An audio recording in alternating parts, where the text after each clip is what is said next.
right now.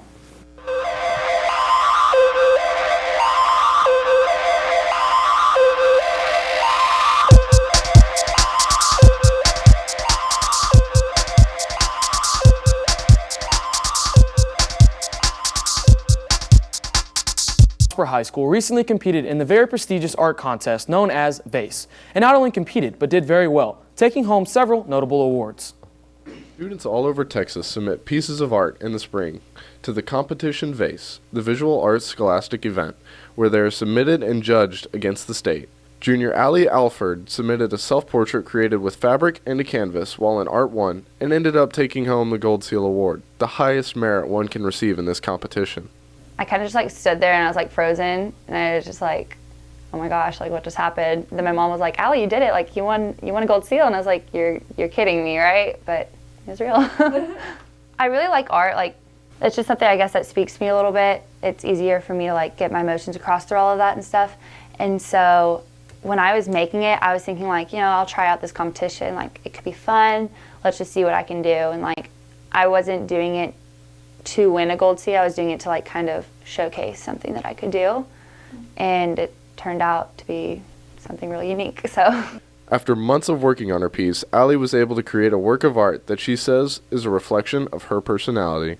And then just working on it in class and working on it at home, back in class, back in home. I did because I was strictly working on VASE because I had to get it done. Through the piece itself, like the picture I chose kind of is somewhat reflective of my personality. Like the colors are bright and they're vibrant, and like that's kind of what I want to reflect. I want to be like a happy person that people like when they see me, they see like happiness and like they see like, wow, she's loving life. Students are able to submit up to 2 pieces of artwork. The competition groups them by how advanced the student is and not the type of artwork submitted. There's a lot of people in the competition, and then it's every piece against everything. So there's not really a category other than Art 1, Art 2, Art like, and then AP art classes. So like I was competing against other Art 1 students. I really like drawing things like as I see them, so like a lot of realism and stuff. We at Eagle Nation News would like to congratulate Allie and wish good luck to all students competing in this year's VASE. For Eagle Nation News, I'm Joshua Fisk. The debate season is well underway, and Prosper High School's debate team has already found success early.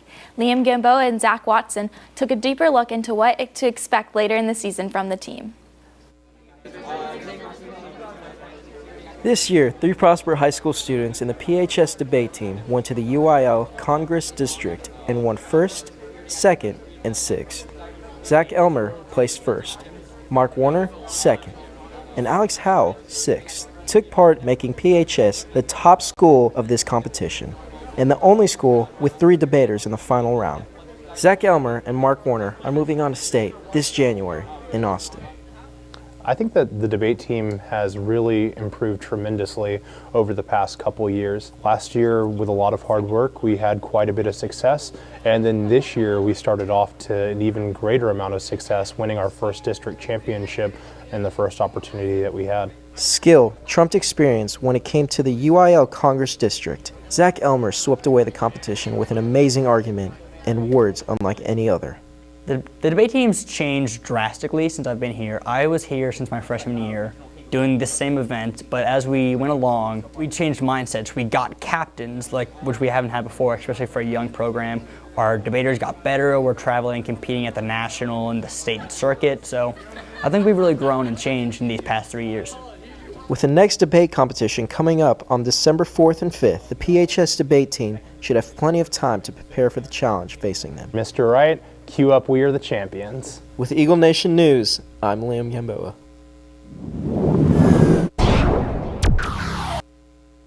In studio now to talk about PHS debate is Mr. Holland, head debate coach. Mr. Holland, thank you for joining us today. It's always fun to be here. Thanks for having me. Perfect. Now, Mr. Holland, there's a couple misconceptions about debate. You know, some people think it's just kind of 2 people just standing up there and arguing, but it's obviously not. So just give me, Mackenzie, and our audience just a basic rundown of how debate actually works. Right, so I do think that there's this conception out there that you have a couple people in the room sort of yelling at each other. And that's the furthest thing from the case. It all starts down with like the research that we actually put into the debate round, where we're researching things that are being used by academics in PhD programs across the nation.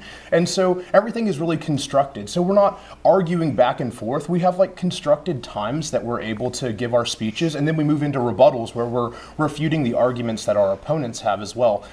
So the idea that there are just two people screaming at each other is really not what we do. And you talked about the research. Now, where do you guys get the facts that you're debating? Because some people, in Prosper especially, they just kind of recite what their parents tell them and really don't really fact check or anything like that. But obviously you guys are, you research and you have to have facts to debate. So where do you guys get those facts?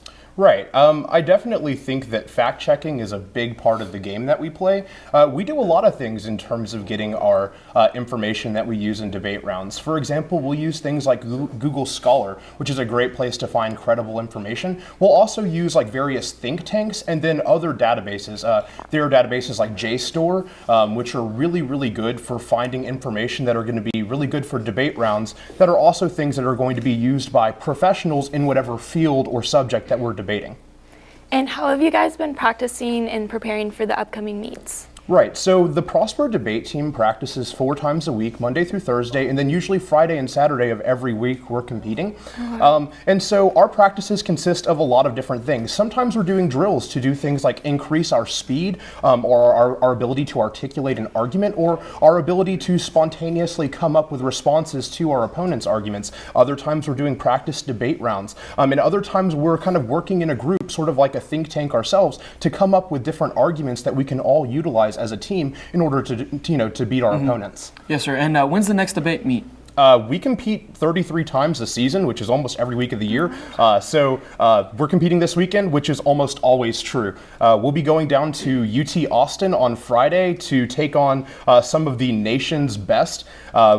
Teams across the entire nation will be there, and so we're hoping to take some hardware back to Prosper from good old UT Austin. Yes, sir. Yes, sir. Best of luck to you guys. Yes, Thank you so much. Thanks. Now let's kick it over to Trey with sports.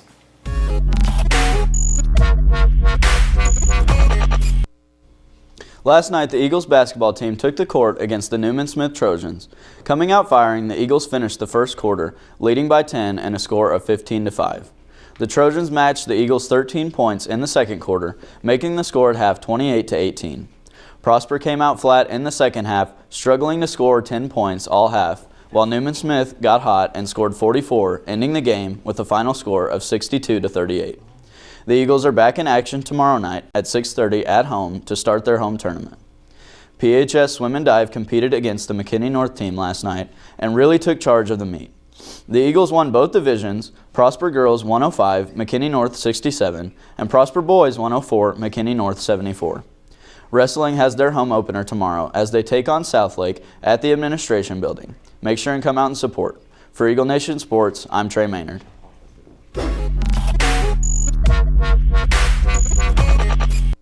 Now let's kick it to Brady Powers with today's bullet.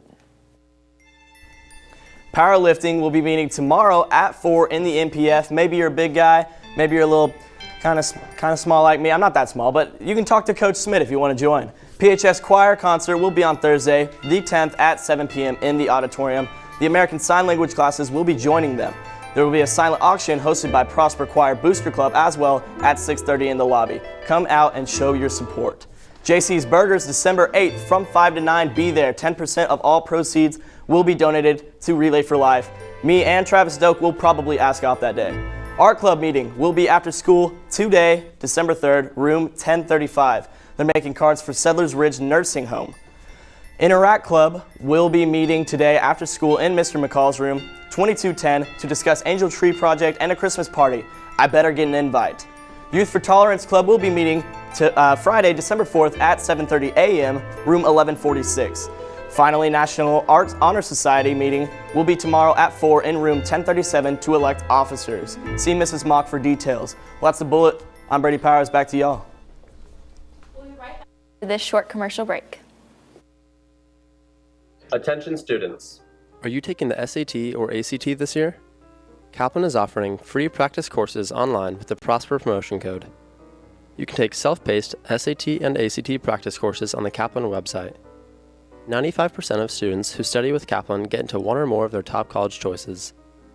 Visit Kaplan at school.com/prosper or see Mrs. Vincent in the counseling office for more information.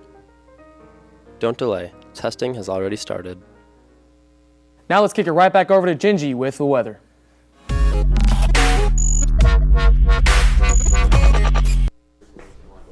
Hello again. I hope y'all had a great Thanksgiving break, and I hope y'all didn't get too bloated from all that turkey din-din. I'll tell you what, my Thanksgiving break was pretty darn great up until the Cowboys game.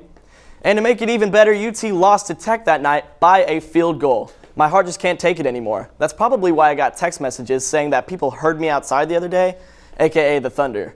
Yeah, I was quite angry to say the least. Sorry about that.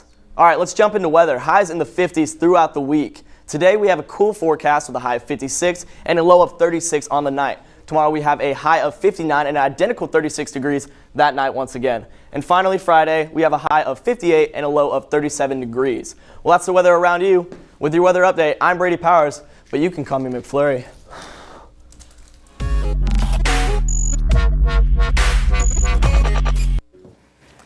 Well, that's it for our show today. I hope you guys enjoyed it. Stay tuned for Mr. Wright to have some quick announcements after this. I'm Austin Garcia. And I'm Mackenzie Hamilton. Live long and prosper.